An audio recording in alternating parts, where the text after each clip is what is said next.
growing weary of running from room to room, practicing one-tooth insurance-driven dentistry? Then stay tuned for the latest episode of The Lionhearted, where Dr. Stephen Rasner will hand you the blueprint for what many call the gold standard of general practice dentistry. Hi everyone, it's Dr. Steve Rasner here with The Lionhearted. Tonight I want to talk about one of the subjects that has been by far the most downloaded of all the podcast topics I've been talking about over the last year. And there's a reason I want to talk about it, because I'm struggling a little bit with it myself. And that subject will be tonight your staff, your team. Where do you find them? How do you hire the right ones? Most importantly, how do you motivate and keep them? I mean, if you really think about it, here's what I found out today. I found out that I walk in, do you love this? And my staff member says to me, can I talk to you? Has that ever yet in your career been a good thing? Do you ever have anybody come in and say, hey, I want to talk to you? You are the most amazing boss I've ever met. In fact, you know what? I'm going to work for less. Of course not. No, it's always something hard for us, something that makes our running of the organization more complicated. A new decision that easily could be the wrong decision, by the way, giving people raises just because they ask for it.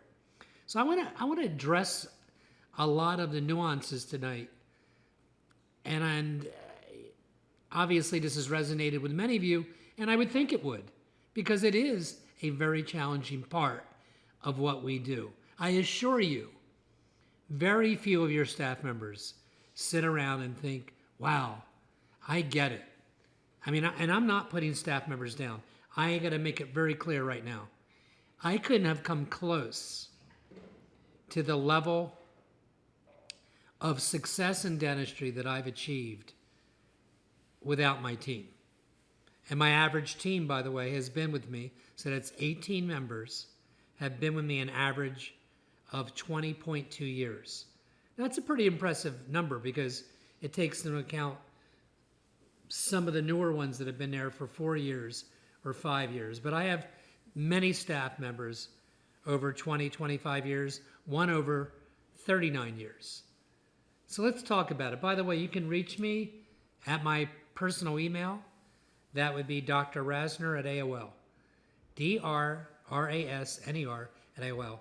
And you can go on the RasnerInstitute.com to see where my courses are during this year and next year as well. So let's get into it. So here's what happened. So I come in on Monday of this week. Sure enough, staff member says, can I talk to you? Closes the door. I've taken another job. So here's what I want to tell you about that. It happens to all of us. I didn't see it coming. This particular team member was okay. Only been with me for about 10 months, maybe 11. Average. I could not get this employee anywhere close to the level, even though she was trained. And there was a lot of red flags for me, calling out a few times, many times. Just things that employees that resonate quality and that you want to cling on to and do whatever you can for their careers. I didn't feel that. I liked her. She had a good personality. But the point is I put up with a lot of things, even though I saw the red flags. When she was ready to go, sayonara. So I get it. She did give me 2 weeks. So that's kind of what got me in the mood tonight. And another staff member that's only been with me 9 months as well, who's called out in the 9 months, I would say 9 times, and it's been on a Monday. And you know what's funny about that? In the interview, so my staff members are interviewed prior to me by my office manager, and if they make that cut, then they're interviewed by me. And when I have that, and I know it's a gut thing with me, to be honest with you. Listen, let's get honest. there's a lot of philosophy on how to go about hiring the right new staff member, from analyzing their handwriting to who knows what else. To be honest with you, what I do is I hire them if I get a good gut feeling in that 15-minute interview with me. And then I got to preface this. And then we do 1 to 3 interviews that can be anywhere from 4 hours to all day, of which they get paid. I've never asked anybody to come in for a working interview that I did not pay. I'll ask them, what is your present wage? And I'll pay them that wage for the working interview. But I rarely hire them at that wage. What I'll do is I hire them very often, maybe 20% less than they asked for, telling them that if they're here in 90 days, they will get that, and perhaps even more, depending on their qualifications. That's what I do. Because I don't know how anybody who has a dental organization can look at me right now and tell me that you can tell in an hour interview or a 2-hour, you can't tell for a year. That's the truth, at least where I come from. So it's, when I present my lecture and I talk about,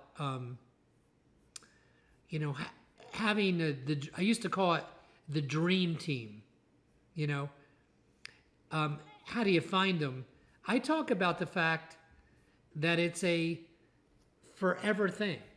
It's very easy for us to become,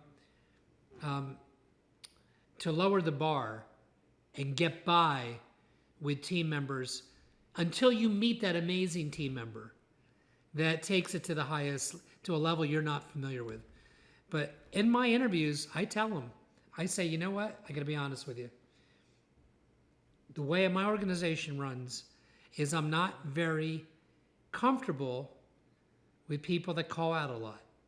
Now, I know to you guys that may seem, okay, what's the big message there? But I have to tell you that I find a lot of staff members don't think it's a big deal to call out. And it's usually on a Monday, by the way. Even if they just had a vacation for a week, it's usually on a Monday. And you know what I want to say? If there's any team members watching right now, when you're not here, everybody else's job just got harder. It's a problem. I understand people get sick. Listen, I don't need a medal for this, but I once hired a hygienist who 3 weeks in to working for me went on her honeymoon, and on her honeymoon lost her husband. Can you imagine? I barely knew her. I paid her part-time for 3 months. I don't know what you want to call it, grieving pay or whatever it is. I didn't want her to worry about getting right back and working. I mean, obviously, it's a extreme, devastating story. But my point is that, I understand that things happen. But I think we all can be honest, look in the mirror. I think every office listening right now it resonates with you, what I'm talking about. In your career, there's going to be staff members that just don't seem to understand that when they're not there, it changes everything else for everyone. So that's a big deal. I think, I went 29 years once and didn't call out of work. 29 years. I assure you, during 1 or 2 of those days over those 3 decades, I probably didn't feel so well. And I'm not asking you staff members to go to work if you're ill. I'm simply saying, don't call out if you sneezed a couple times the night before. That's all I'm going to say about that. While we're at it, I will tell you that the best way a staff member can ingratiate themselves to their boss would be 2 simple tasks. Be the one person on your team that all he has to do is ask one time and he knows it's going to get done. Hey, can you send out this handpiece for repair? Could you break down the inventory that just came in today with regards to one company and show me their bills for the last couple months, and it gets done miraculously. Not everybody's like that. I delegate a lot in my office, including the reception room treats. So I know you guys can relate to this. So it's not the end of the world if somebody didn't put the treats out. But why can't I have, or why can't you have, that office where you delegate somebody to do something and it's 100% done? It just gets done. You walk past it in the morning like I do. I look over to my left. There's the coffee station. There's where the treats are. I want them out there all the time. As minuscule as that may sound in the operations of a multi-million-dollar practice that I have, that is one of the things I want all the time. If a light bulb's out, I want somebody to be in charge of noticing a light bulb's out and fix it. I know, this seems like, well, what's he talking about tonight? These are pretty low-level examples. Sending out equipment to get repaired, ordering a new product, an intro pack to a product. And, here's the problem, staff members, if you're still listening. The problem is when we have to remember to repeat and ask for something multiple times, it drains us, at least me, of our creativity that we normally would have, because your brain is always occupied somewhere.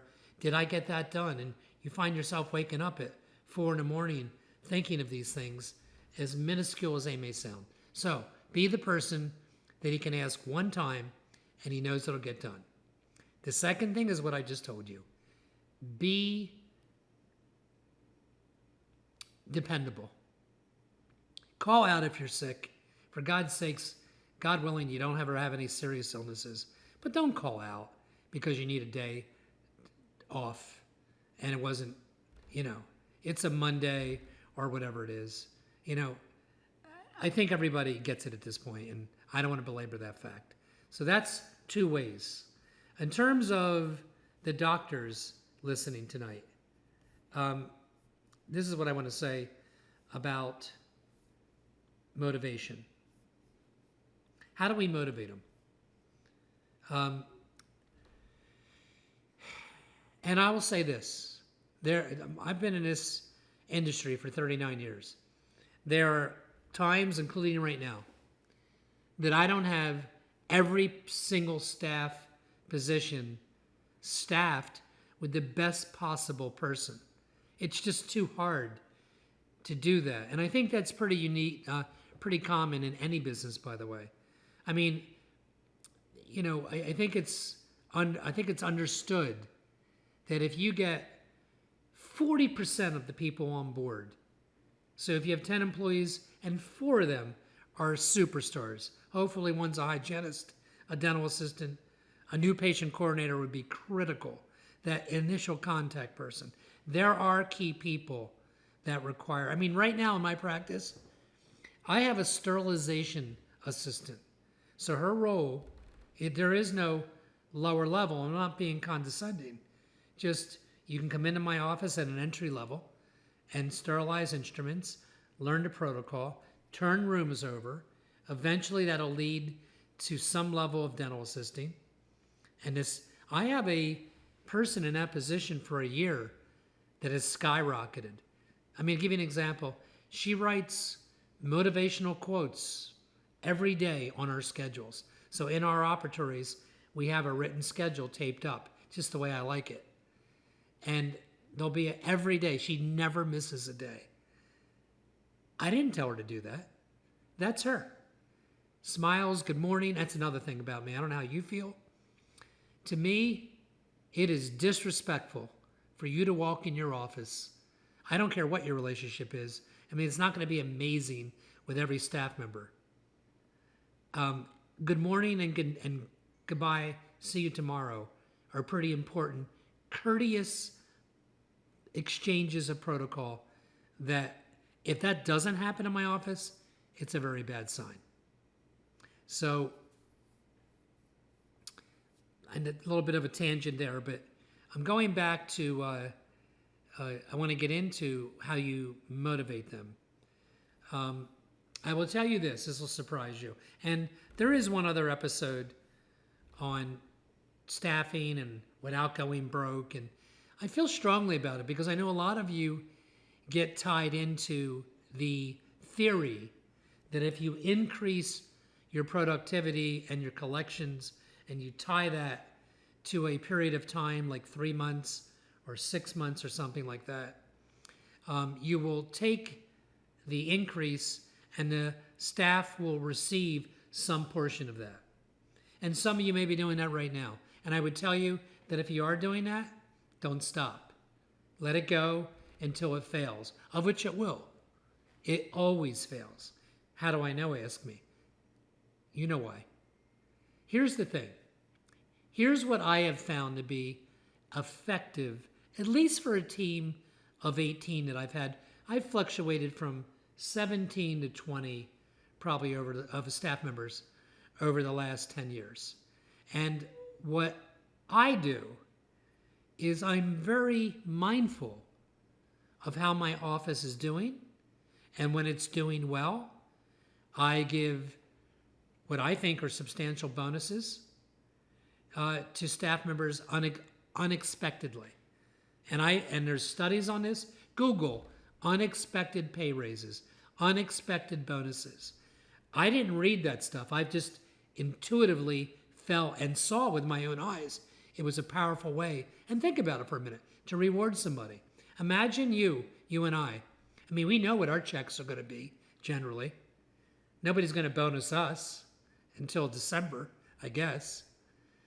But imagine going to on Thursday and getting your paycheck, getting what you normally get, and finding an extra $500+ in your paycheck with a little note or an email from your boss recognizing your higher level of performance. A lot of times I'm asked, well, what about the other staff members that didn't get it? Okay, earn it. Like we have to earn it. I don't know if this is coming across as heartfelt as I feel it is. I think everybody in my organization and yours has the ability and the opportunity to get bonuses. And sometimes, by the way, they're not always money. It may be an extra day or two of vacation to their present vacation. I mean, who doesn't like that? I would love that. Can you imagine getting paid not to go to work? Some of you can. So there's a multitude of ways. So I'm just telling you, I find it way more effective, and you should Google it yourself, the unexpected bonus. And I would say, so here's how that happens. It does not happen if your office is not doing and performing at a high level. That's where it starts. And there's so many things that go into, and you both know this. We both know this. We know this. There's so many things that go into whether you have a great month or a great quarter. If you want to tie it to a period of time, I think the only thing you can tie it to is profitability and a period of, I would say, a year. And it's very hard to motivate a team over that period of time. That's why I don't think that's effective. No, what I do is I have ebbs and flows over the 12 months of the year. Now, this year has been a very good year for us. And it's easy for me to see because at the end of the day, there's a lot of money in the bank account after the bills are paid. So it's very easy for me to recognize a number of employees. I got to tell you something. It's not a good feeling when you're doing well for 3 to 6 months and you hand out a number of raises based on that and go into a nosedive the second 6 months of your year, and now you're stuck with the raises. Do you get me? Do you understand why this is an alternative? But there's many other things that you have to consider when it comes to how to motivate the team. It's not just money. I'll tell you one thing right off the bat. I'm not kidding. If you don't think working around upbeat people, because you made it a point, doctor, to put upbeat people upbeat around you, positive karma people. I've not hired many candidates because they never smiled during the interview. Not a smile. Or they just looked mean. Or they just gave off a negative image. I'm sorry. I've got my responsibility to me. It is hard enough, and we know this, doing what we do, then walk into an office and deal with one or more people that bring negativity to your office. There is no room for that in your organization. So positive karma goes a long way, and it works the other way for you. You got to be the upbeat person. You got to, if they're working around somebody they think is a miserable, you know what, and you're always negative, and you never smile, and there's always something wrong, you won't keep that employee very long. What else do I want to tell you? Training is huge. Any organization you go to, early on in my career as a speaker, I had the privilege and opportunity to interview a multitude of people at the Four Seasons hotel chain, because that place amazes me. And I found it incredible that their level of consistent service, from when you get out of that car, to when you order room service, to if you go to the bar in a Four Seasons hotel, it's stunning how consistent their service is. And so I had the opportunity to interview many, many of their staff members, which is a story in itself how I got that opportunity. But when I asked them, I said, tell me, what motivates you? You must be making a fortune here. They shocked me and told me that they really don't make much more at a Four Seasons or a Ritz-Carlton than they make, let's say, at a Westin. I'm sure they make more than staff members at a Holiday Inn. They said there's so many other things, but the number one thing was being trained. The training is endless by the Four Seasons hotel chain. I mean, it's weekly. Now, you got to keep things in perspective. We're not a hotel chain. We're a dental office. But you can train them. And I will tell you, it's my opinion, whether it's in the office or out of the office, training your team is like the new 401k. I borrowed that, by the way, from Forbes. So training your team is not a little deal. It's a big deal. And just for example, you can train your front desk in software. You can bring somebody in from the software company you're using, and they can spend 4 hours teaching and training. By the way, let's just get over it. You're paying them while they're being trained. Or medical billing, or social media training. If it was a hygienist, besides the obvious, besides soft tissue training, it may be I've sent my team for pharmacology courses, medical emergencies, dental assistants, of course.